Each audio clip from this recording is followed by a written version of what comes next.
د کونړ د سکوهني فدراسیون رئیس وايي په کونړ کې د معیاري کلب د نشتون له امله دغه سیالۍ په ننګرهار کې ترسره کړي. نوموړی زیاتوي چې له یادو سیالیو وروسته به غوره شوي لوبغاړي کابل ته د سیالیو لپاره ولېږي. منتخبه مسابقې شروع کړي دي چون په کونړ کې موږ نشو کولی چې داسې یو سټنډرډ کلب ولرو چې تر څو هغه کې موږ منتخبه مسابقې وکړو. بیا زما په خپل مرکزي کلب په جلال آباد کې دی او دلته مې غوښتي چې تر څو منتخبه مسابقې جوړې کړو او د دې نه د اوله کټګوري ده، بیا دویمه، بیا دریمه، بیا د هغې نه وروسته منتخبه جوړېږي چې منتخبه بیا به په ملي ټیم کې کابل کې لوبېږي. بل لور ته استادان په یادو سیالیو کې د شفافیت تر څنګ دغه سیالۍ د ورزشکارانو په ګټه بولي. دا سیالۍ خو انشاءالله چې 100% به دا شفاف وي، ځکه چې دلته موږ فقط استعداد معلومو، موږ لوبغاړي معلومو، د لوبغاړو استعداد معلومو، موږ ته فقط استعداد مهم دی.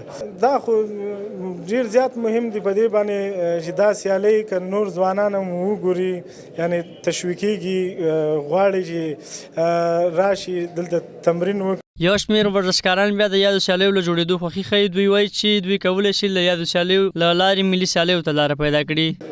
دا سیالۍ داسې دی چې موږ دپاره ډېر زیات مفید دی، ځکه دا دې ته سپارنګ ویل کېږي، ځکه موږ دلته کولی شو چې خپل خامي، خپل نیمګړتیاوې ته په نظر شو او د دې په هغه سره موږ سره استاد نور هم خواري کوي تر څو چې موږ وکولی شو په کابل کې چې کوم یو زموږ نیمګړتیاوې هغه په ګوته کړو.